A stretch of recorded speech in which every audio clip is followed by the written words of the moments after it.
Start your day with a positive affirmation and intention. Since 1924, Daily Word Magazine has offered inspiration and practical teachings through daily prayer messages to help people of all faiths. Your subscription includes 2 months of daily affirmations, articles, and spiritual poetry to keep you inspired and motivated. Check out the digital subscription package that includes the online magazine with audio, smartphone app, and daily email. Get your subscription today. Visit dailyword.com or unity.org. Thanks for joining us. This is Unity Online Radio, the voice of an awakening world.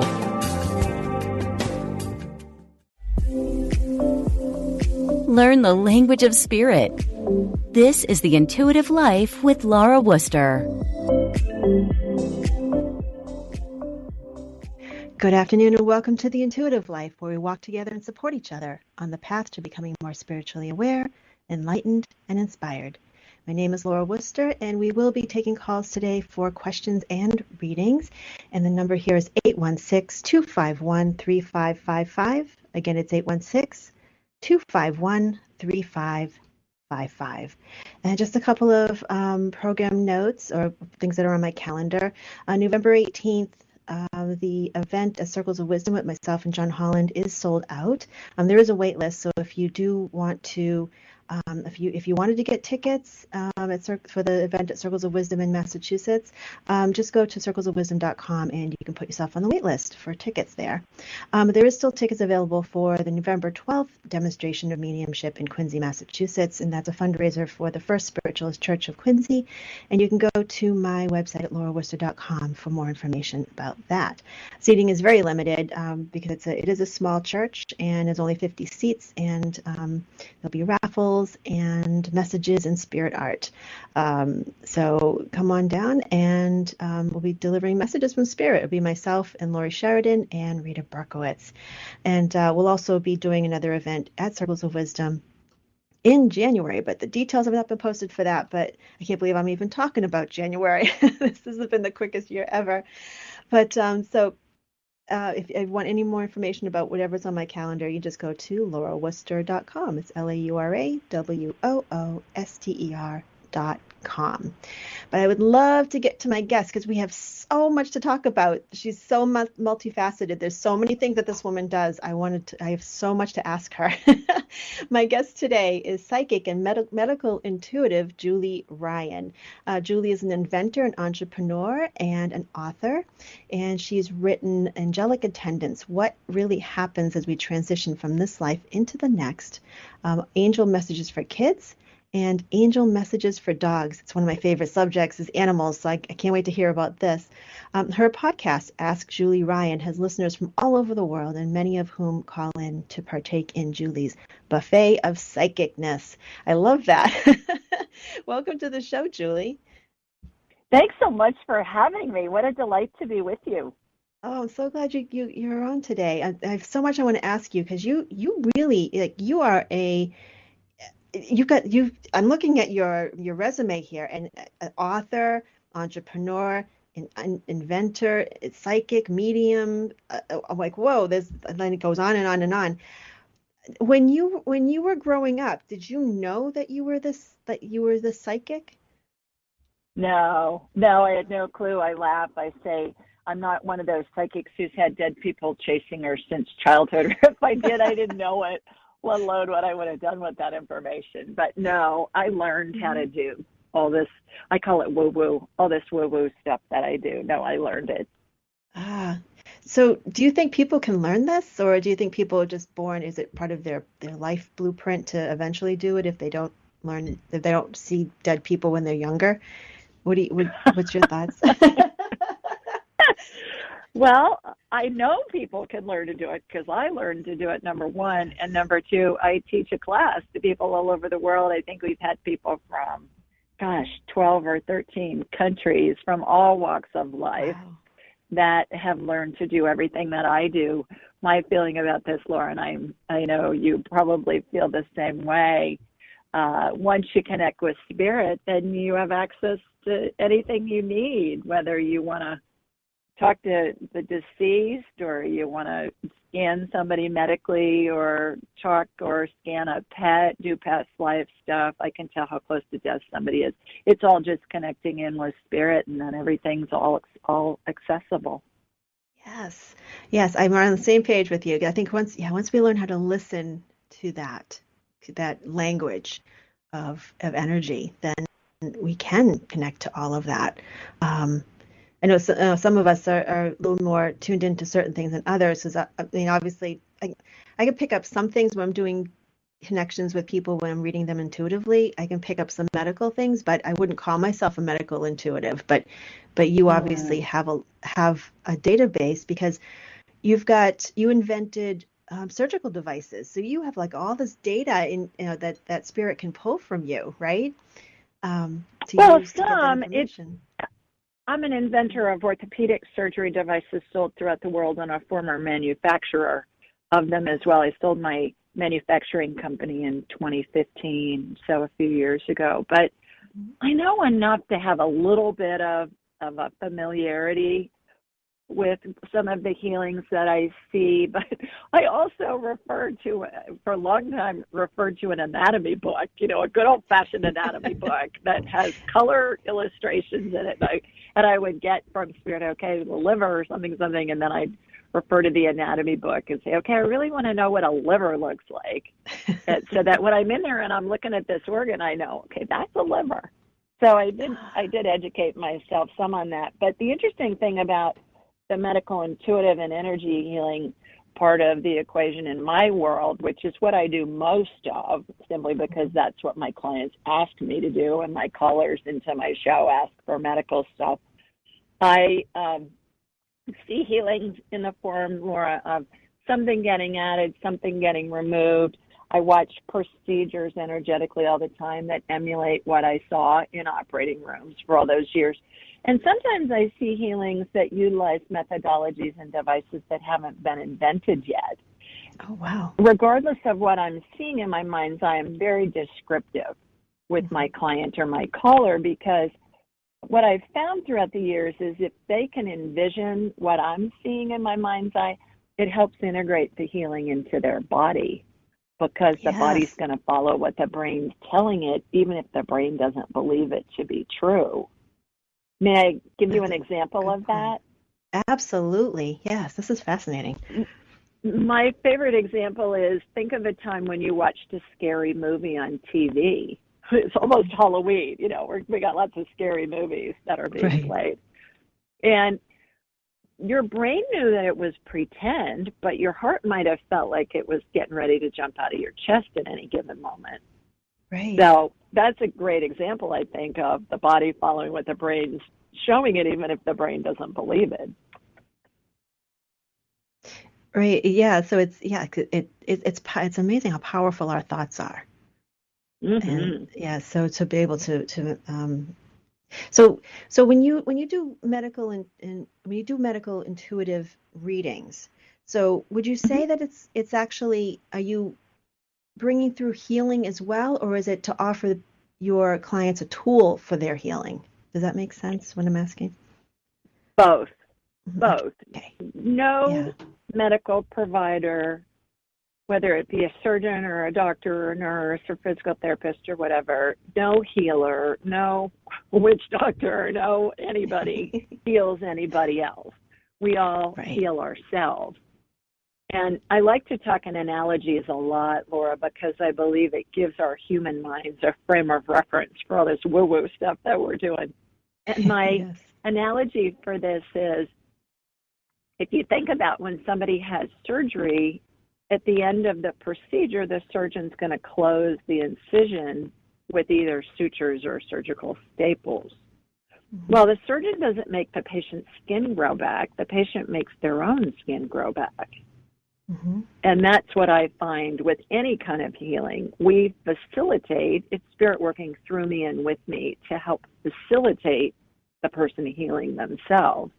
Because the healings that I watch daily, many times a day, especially during the work week with clients, can integrate into the body instantly, It can happen in days, weeks, months. It may need some kind of complementary care like surgery or vitamins or change in diet or physical therapy or whatever. But it's always the person, the client's prerogative to utilize the healing or not in a way that's going to best facilitate whatever it is their spirit is exploring. Yes. And so that's how I work. I believe the healings that I do are part of the healing equation, which may involve allopathic medicine, Western medicine as we know it, maybe Eastern medicine, maybe chiropractic, maybe whatever, maybe just a change in diet. But it's part of the healing equation. Yeah. And what are your thoughts on there's and especially in the Western world, we always, well, a lot of people in the medical field, they feel like they may have failed if someone passes away or if they don't get fully cured from something, or whatever, or back to their normal state. But do you feel that sometimes that's just not meant to be? And perhaps healing, like how would you define healing when the physical body isn't reflecting that back? Well, two thoughts. What I just mentioned, that it's always the person's spirit's prerogative to utilize the healing or not based on what their spirit wants to explore. That's number one. But also, I tell my clients, sometimes death is the healing. Yes. Sometimes when somebody's ready to go, their spirit's ready to go, and the person's really suffering. My mom, I was raised Roman Catholic, Laura, and went through 12 years of Catholic schools, and my family had this joke. We would laugh about it. We still laugh about it. My mom is deceased now, but when she was alive, very devout Catholic, and if somebody was in a lot of pain and she, one of them, you'll hear families say, God, I wish they'd just go because they're suffering so much and it's crazy. My mom would go to church, Laura, and she'd light a candle, hoping that God would take this person. And so we started teasing her, and we called them killer candles. And we'd say, Mary Jo needs to go to church and light one of those killer candles. And, I mean, it was at the end of life for somebody. But this is when I was a kid growing up. We'd make a joke, and there'd be someone she knew who was suffering. She'd say, I'm going to go to church and light a candle. We go, oh, here comes the killer candle. Oh, my goodness. It's good to have a sense of humor about these things. Oftentimes, death is the healing when somebody's been suffering for a long time. And it's such a relief for them to not be in pain and not be in their physical body anymore. So do you help people when they're in the process of passing? Oh, absolutely. All the time. Yeah. And help their family, because what I see is a configuration of angels and deceased loved ones, spirits, and the spirits of deceased pets, you animal lover girl, that are surrounding the person as they're dying. I call this the 12 phases of transition. And it's a configuration of angels and the spirits that are there. And I can scan somebody anywhere in the world instantly and tell you what phase of transition they're in. And then also communicate with the person who's dying, whether they're able to actually communicate verbally anymore or not, with their family and their doctors if they're involved. And it's really helpful because there are 3 questions I always ask. Are you ready to go? Yes or no? Are you in pain? And then what do you need? And the responses of what do you need that I get telepathically range from, I need a chocolate bar. I need a Nestle's Crunch bar. This little lady told me that one day. I need a Nestle's Crunch bar. To, I need to talk to my sister. And I talk with the family, and I say, your dad wants to talk with his sister. Can you have her come over? And they'll say, well, then I'm talking to the family in Athens, Greece. This is a true story. And they said, well, his sister lives in Australia. So, no, that's going to be kind of tough. I said, get her on the Zoom or the Skype or FaceTime or something. He wants to talk to her. And he wasn't able to communicate, but he wanted to hear her voice. The spirit wanted to see her. And I think it was probably more for her than it was for him at the end of the day. But Right. I do have a favorite, my favorite, most favorite story. May I share it with you of what someone asked at the end of life? Mm-hmm. There was this woman with whom I was working, and her dad was elderly, and he was a retired dentist. He was in the hospital. They took him off the ventilator. They thought he would go right away. And 2 weeks later, he's still hanging on. Should have had my mom go light a candle for him, but she was already gone. Anyway, the daughter called, and she said, my goodness, what? Talk to him. What do we need to do? Well, throughout this 2-week period, Laura, he kept saying, I need you to file my quarterly estimated taxes. She said, are you kidding me? Really? You're dying, and that's the thing that you want me to do? So this is what he's saying again. This day she called me after 2 weeks of waiting for him to die. So I said to her, she said, I don't even know where they are. So I'm having this conference call, telepathically and with the daughter on the phone. And he said, they're in my bedroom, in my desk, in my bedroom, middle drawer on the left or something like that. So I said to her, just go to his house and see if they're there. And she did. And they were. And what she found was an envelope. The taxes were ready to go. He had signed them. The check was made out. It was stamped. The envelope was stamped. She put it in the mailbox. She went back to the hospital. He died a couple of hours later. End of the story, however, is she was his executor. And by having his quarterly taxes filed on the day that he died, it saved her all kinds of headaches when she was settling his estate. Wow. So he knew that. He didn't want to leave that. He knew that, yeah. And he was holding on, waiting for her to go mail his quarterly estimated taxes so that they'd have the postmark on it. And then once she did that, and his spirit knew that they were in the mail, they were in the mailbox, then he could go. I love that story. That's my favorite. That's amazing. What do you need story? Yeah, that's fantastic. Obviously, you don't have to be present with anybody in the room to do this work. I mean, it sounds like you have Greece. You've got from all over the world. Yeah, it's not even a nano percent of a percent. It's not even a nano percent, if that's a thing. No, I'm never with people unless it's my husband with whom I live. But no, I'm never with people personally. No, it's all done remotely. Now that makes sense to me. Working with energy all the time, energy doesn't have a geographic place, right? So, but when you're working with people who may not have that understanding, how open are people to realizing that you don't have to be right there with them? Well, people with whom I work have either heard my show or they've read my books, or they have heard about me from somebody else. So they know what they're getting into. And on my website, it says that all the healings and scans and stuff are done remotely. So they know that coming in. If it's somebody who says, can you scan my dog? Or that's easy. Animals are easy because I don't get their permission before they scan them. But humans, I do. So if somebody says, can you scan my mom? Can you scan my child? I always ask that person's spirit's permission before I scan them, if it's for a medical something, because I believe it's an invasion of their privacy, Laura. Otherwise, absolutely, it kind of feels like it feels like a HIPAA violation to me. Yes. So I ask them, I'm talking to your mom. She wants me to scan you. Is that okay? And I'll get a yes or a no. And I'll sometimes get attitude. It's pretty funny. But all is not lost. I can scan them, but I won't because I just believe it's unethical. But we can talk to their spirit. I talk to spirits attached to bodies. I talk to spirits not attached to bodies. It doesn't matter. It's just all energy. And when we talk to the spirit, we can ask questions and get information. But I don't believe that's a violation of privacy, simply because if you have pneumonia and I'm talking with you, you're going to tell me what you want me to know, but I'm not looking at your chest x-ray without your permission.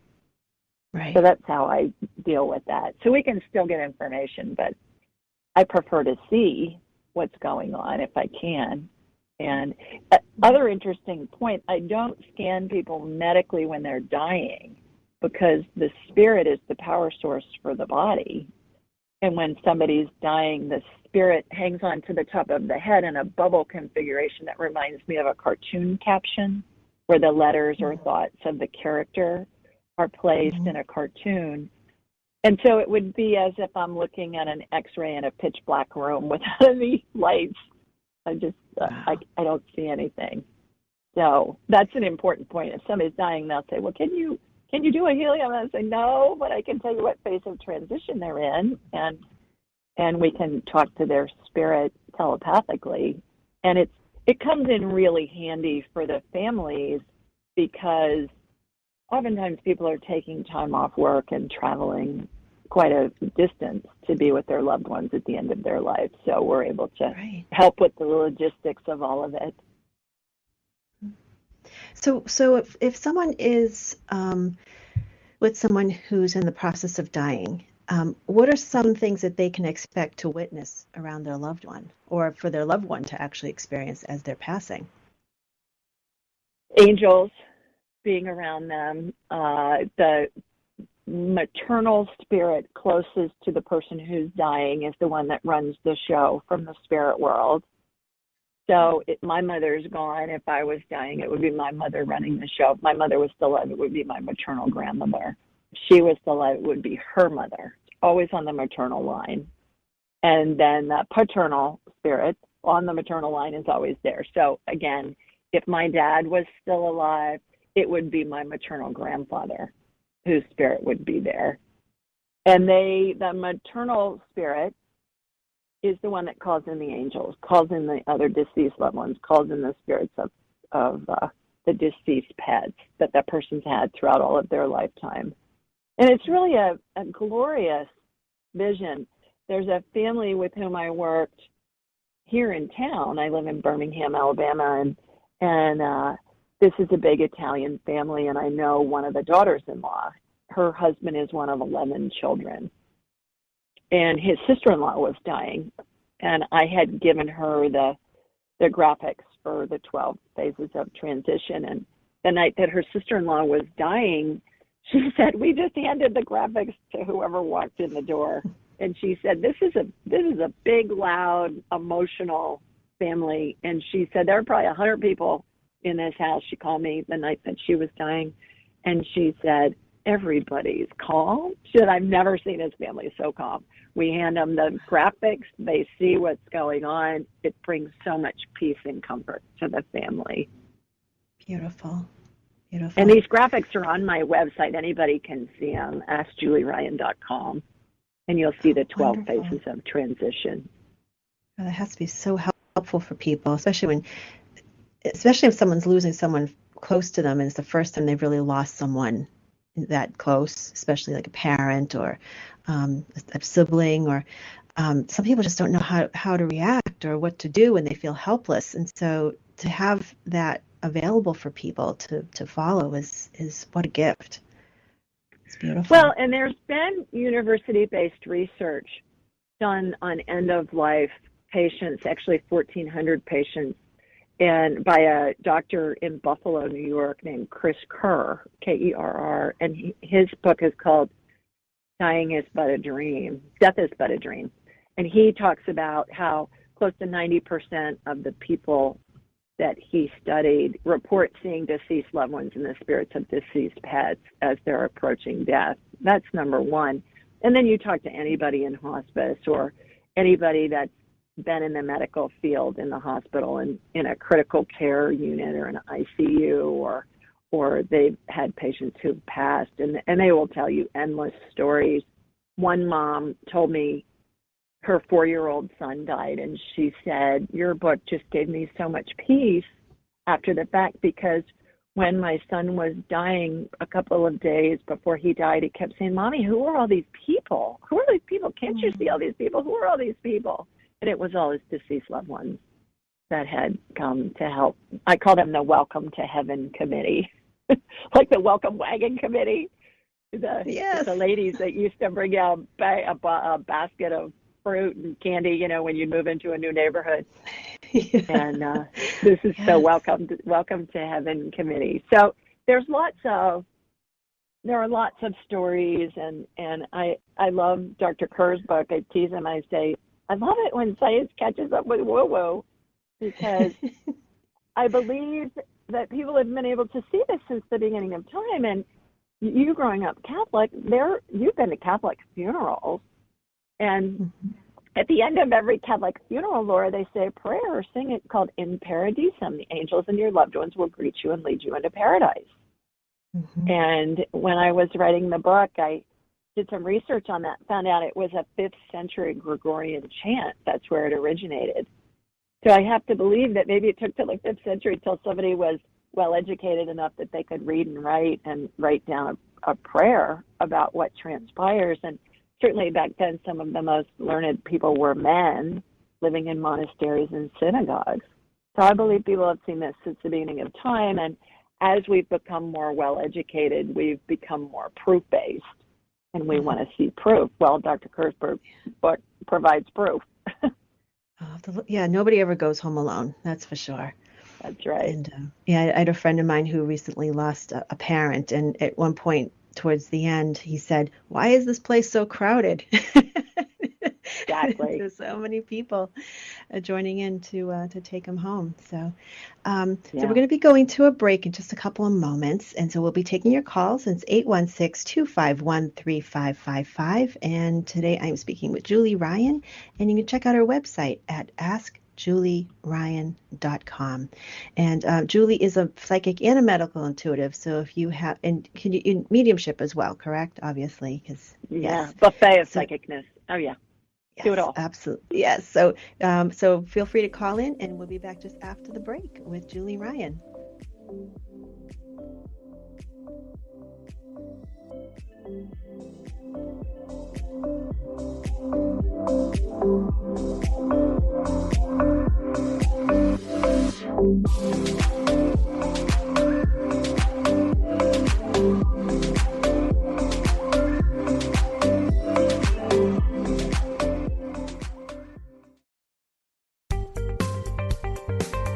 Experience the difference. Unity Online Radio. The voice of an awakening world.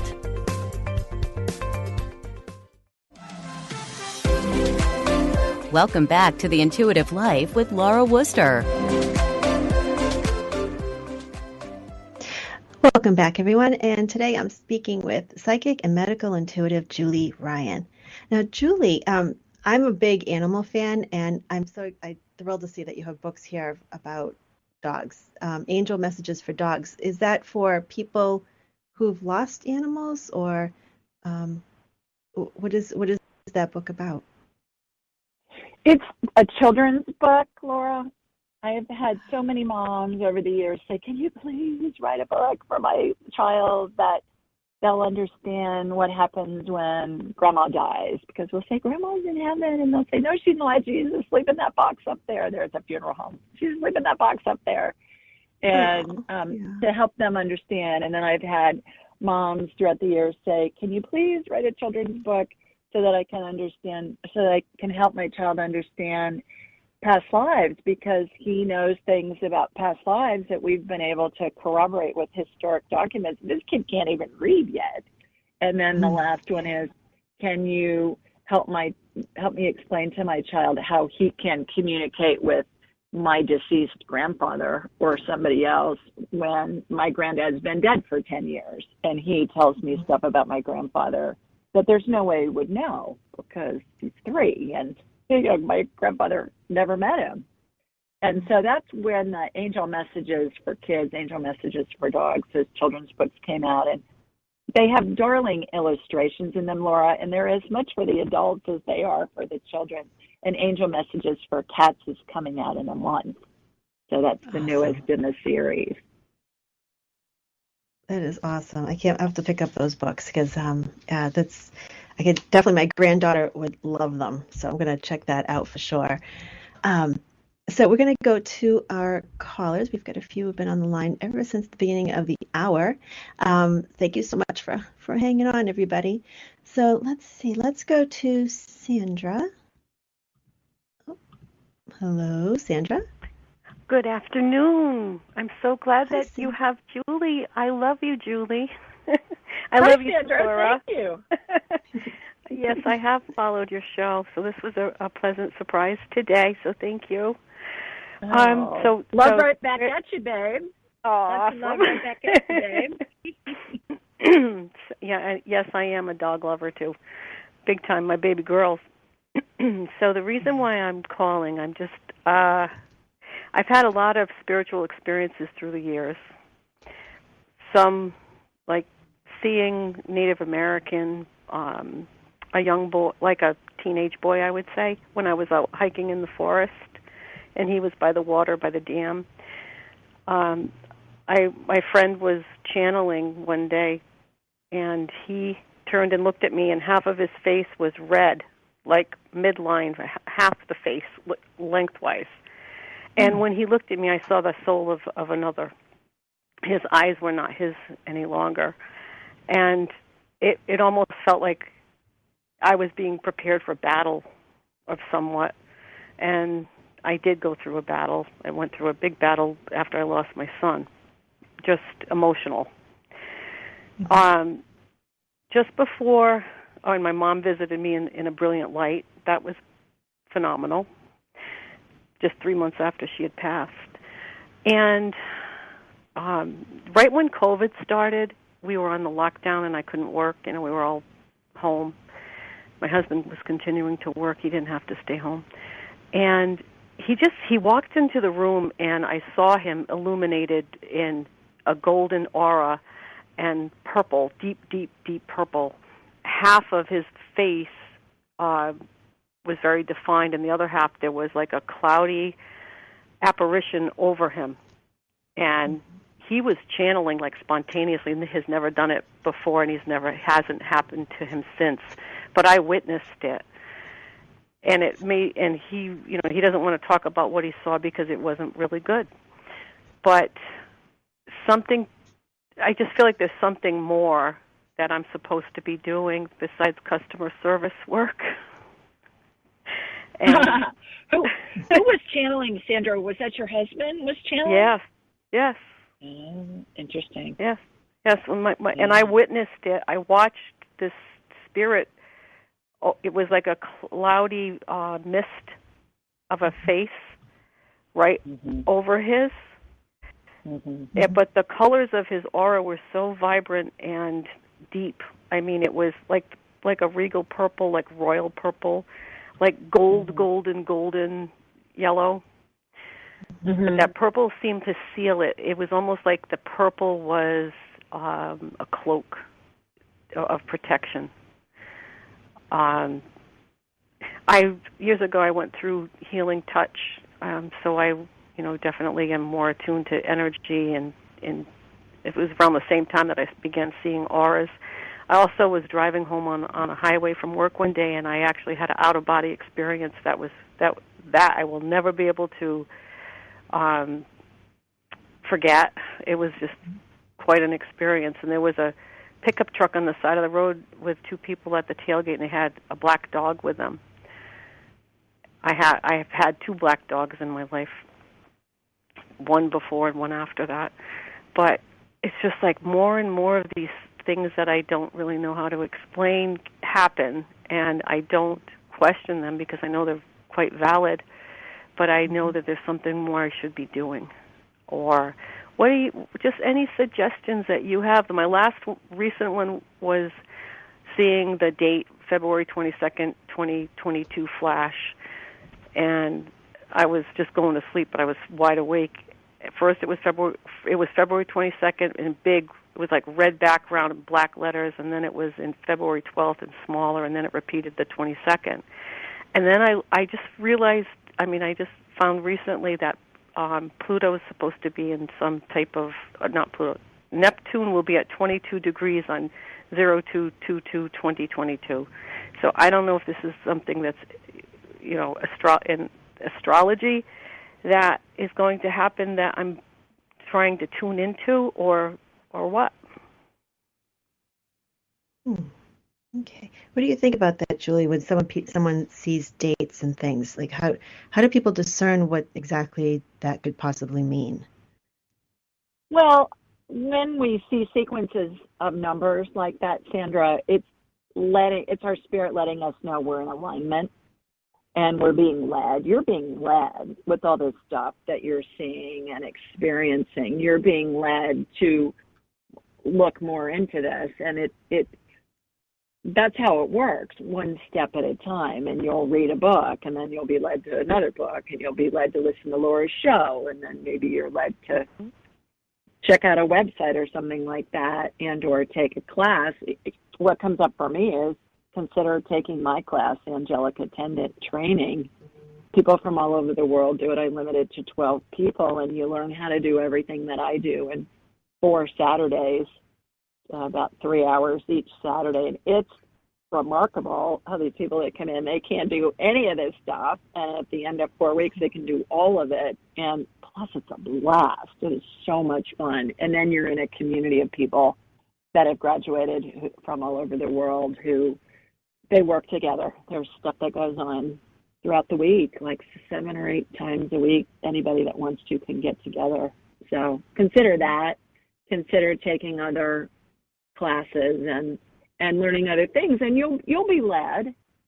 Just trust where you're being led. There's no should. It's what are you interested in, and they'll follow your bliss, and you'll learn something, and then you'll maybe want to learn something else, or just if it feels good, do it. If it doesn't, don't. It's really that simple.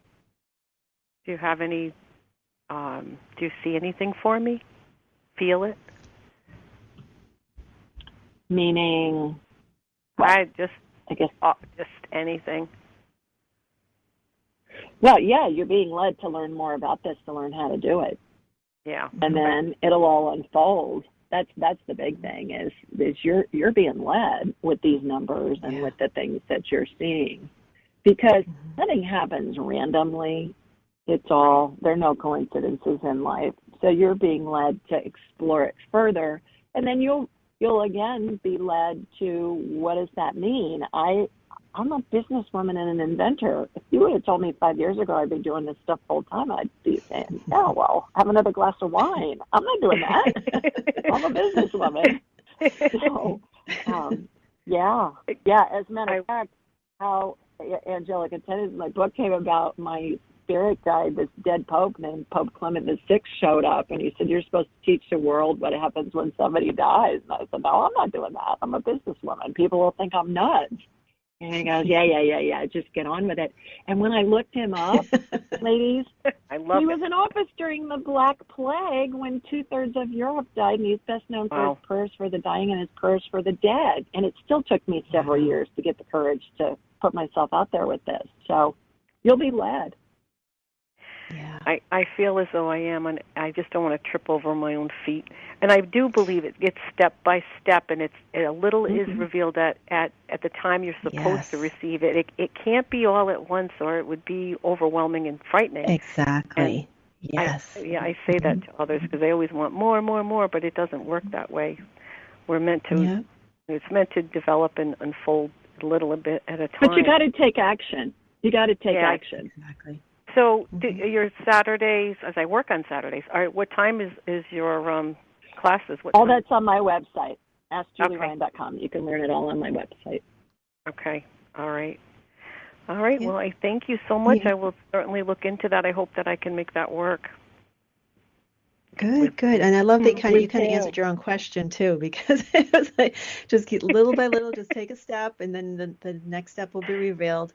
And I don't know anybody Julie, you spoke just exactly what I was going to say too, is that you were just going along doing what you were doing, and you were like, I'm not doing that. That's not and it just unfolded. And it's not something you can kind of, it's not like going and getting a college degree when you know you need to fulfill all these requirements and write these papers, and then in 4 years you get your paper. It's not like that at all in this type of work. It's just anything that kind of sparks your interest is your intuition telling you this is a little place to go to in this direction, like step in this direction. And so pay attention to that. So Yeah, so I think that's a wonderful match for you to be able to learn from Julie and start taking those action steps, and then you never know where it's going to lead you. Well, thank you. And I'll just leave it. I wanted to share one quick thing. My stepdad recently passed, and we had to clean out my parents' home and sell it. And the last day that everything was gone, and we had a dumpster there. And as the truck lifted the dumpster, my stepdad's pocket watch fell out of the container, and my sister picked it up, and it was the same time that he had transitioned. Oh, wow. Is that freaking wild? It was the exact. I mean, you're seriously being led, girl. Yes. I have goosebumps, so I think that's kind of real. Yeah, it's validating. Yeah. Thank you so much. You two are just so special. I hope you have a wonderful, wonderful day, and all good things come your way. You too, Sandra. Thanks so much You for listening too. and for calling in. Thank you. Take care. Bye-bye. You too. Bye-bye. We lost our other callers. They dropped off. Hopefully they'll come back. I just, isn't that the truth though with spiritual journeys though, Julie? A lot of us think we question, we want to be ensured that it's going to be exactly the right step, that we're not going to have any missteps or mistakes, and isn't that the way sometimes? Well, the funny thing about that, from my perspective too, Laura, as a businesswoman, I have founded 9 companies in 5 industries, and I'm here to tell you, nobody ever follows a business plan, ever. Exactly. I mean, even the biggest companies, biggest global companies in the world, because life happens. You've got global pandemics and weather events and whatever. And so I think most of us come in and we think, okay, we're going to have a roadmap, and you do this and this and this. I love your analogy of when you go to school and you write this paper and then you get this grade and you study for this exam and all of that. That's not how life unfolds. And the whole reason we incarnate is to create. Yes. Create what? It's endless. Create whatever you're interested in at the moment. Are you interested in drinking a milkshake? Make a milkshake or go get one. Are you interested in creating a new job for yourself or a new career or a different color of the walls in your bedroom? Well, you create it, you paint it. So. Yeah. And those small things can make huge differences. If just by making small changes and small steps, it can spark the next thing and the next thing and next thing and next thing you know, your life is very different. And it's hard to imagine when you changing the paint color on your walls, like how can that change your life? It really actually can, because it sparks that creative mind, that creative part of you, and then you start to see things differently. And so what do you think about? I notice this a lot too, because obviously with all the pandemic and everything, fear is a major driving force for a lot of people for many different types of reasons. And I find there's so many people who want to make changes in their life, but there's just at the base of their resistance to it is fear. And you offered one way of doing that is sort of tapping into your creative side, create something and it gets you out of your fear.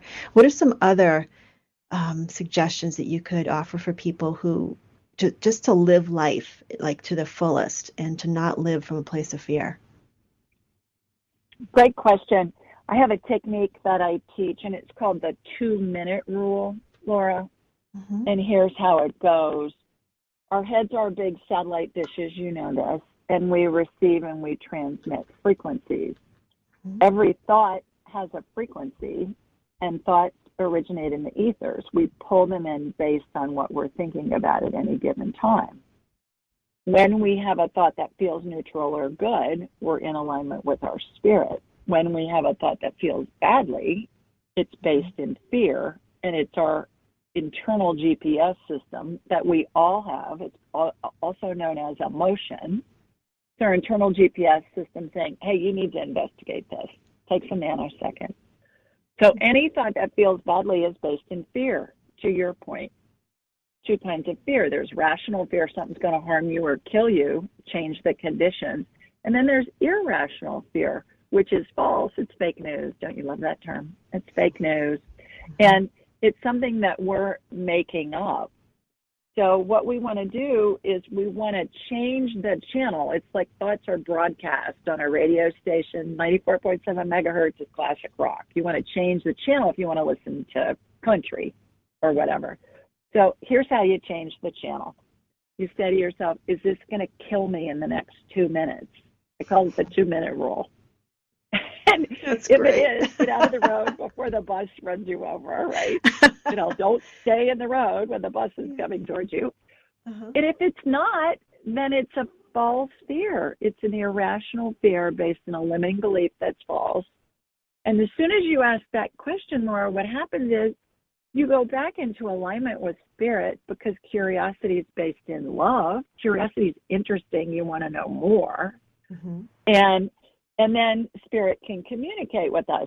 I find that most of us go through life being unconscious creators. And when we integrate the 2-minute rule, we can become conscious creators by controlling our thoughts. When we try and control a situation that's based in an irrational fear, we stay on a hamster wheel because we're trying to control something that's an illusion. Mm-hmm. And we don't get anywhere. So we're being led all day long, like those examples. Do I want a milkshake? Do I want to get a cookie? Can you tell dessert's my favorite food group? Do you want to, talk to Laura? What do you do? Mm-hmm. And so the 2-minute rule, the beauty with that is it's free and it's convenient because it works anywhere your brain is. And your brain's usually with you wherever you are. So is this going to kill me in the next 2 minutes? You can use it unlimited times a day. I love in any situation. Yeah, it works great. Works great. Yes, that is great advice. I'm going to start utilizing that. Yeah.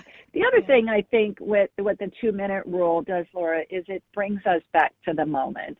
And isn't that what every great religion and culture and philosophy teaches?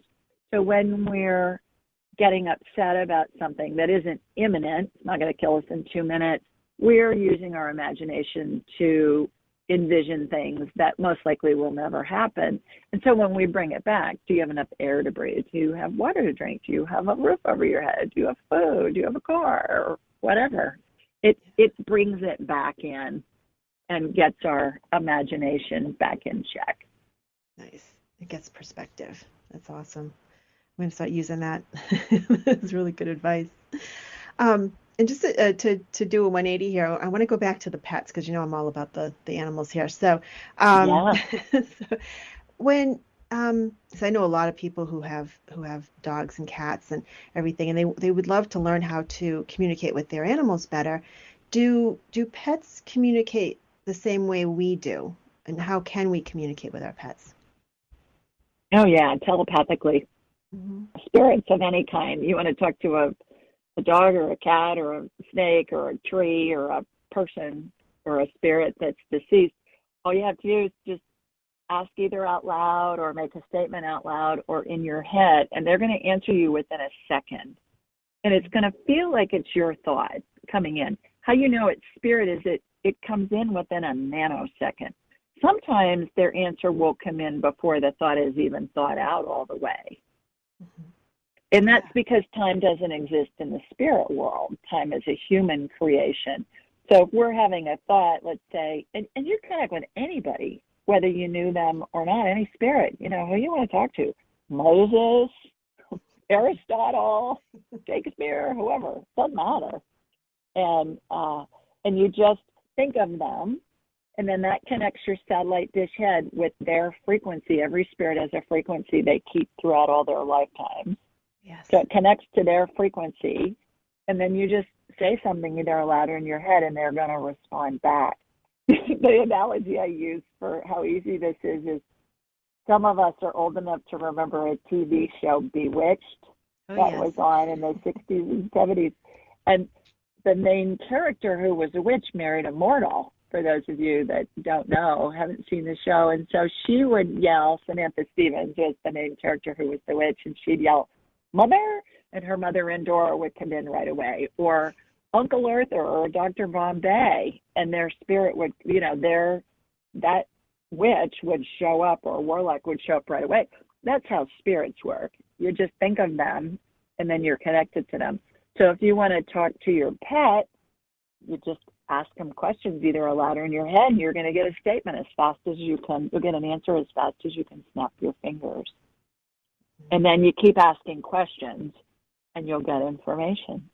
It's very simple. Isn't it incredible how simple it can be? Yeah. I have a Absolutely. story about with my son, because I was telling my son was we were driving home one day, and we noticed there was a possum in the middle of the road, and he was young. He's an adult now, but he was like 7 years old then, and so the possum was in the middle of the road, and he said, "I'm so worried that he's going to get run over."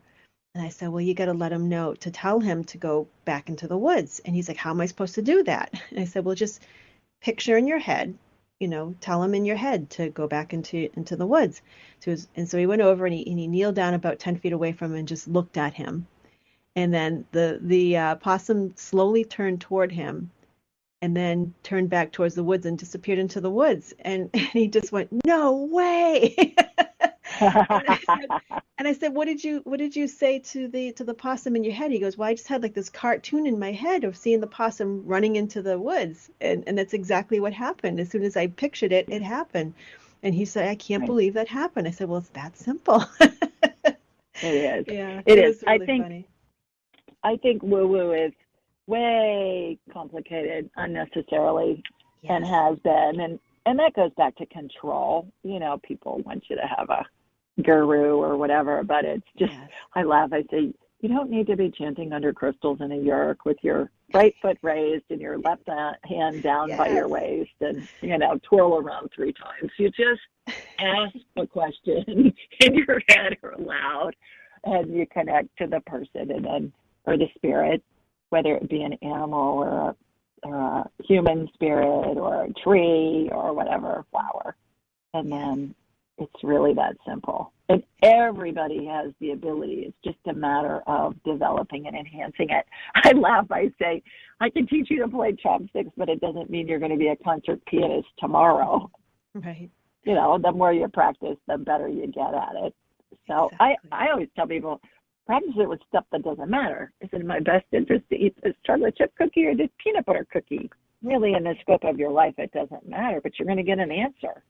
And then do it with stuff like that. Yes, absolutely. And also, some people worry that when they call on their loved ones in spirit, like you use the analogy of Bewitched with Samantha calling her mother in. But people were, well, isn't my mother busy? Is there, why should I be bothering my mother? Doesn't she have things to do in heaven? But that's not necessarily. We're putting a physical boundary on the spirit world. Well, we're exactly. We're interpreting that spirits do what we do in human form, and there's no way we can know. We can ask them, but no. Yeah, spirit, I believe we're made in the image and likeness of God. That doesn't mean that we all look like some old man with a white beard sitting on a cloud on a throne. We're made in the image and likeness of God in spirit form. And if God can be God's spirit, same thing. Mm-hmm. If God can be everywhere all at the same time, so can we when we're made in the image and likeness of Absolutely. God. Yes. So especially in spirit form, we hear that from spirit. They're around all their loved ones all at the same time. Yeah.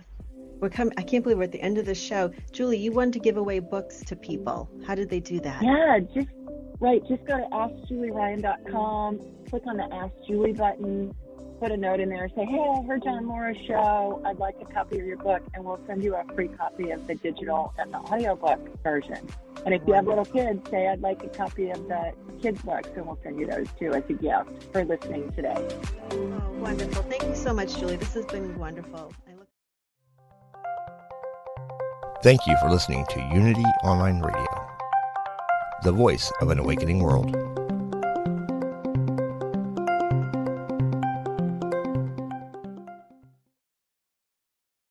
Start your day with a positive affirmation and intention. Since 1924, Daily Word Magazine has offered inspiration and practical teachings through daily prayer messages to help people of all faiths. Your subscription includes 2 months of daily affirmations, articles, and spiritual poetry to keep you inspired and motivated. Check out the digital subscription package that includes the online magazine with audio, smartphone app, and daily email. Get your subscription today. Visit dailyword.com or unity.org.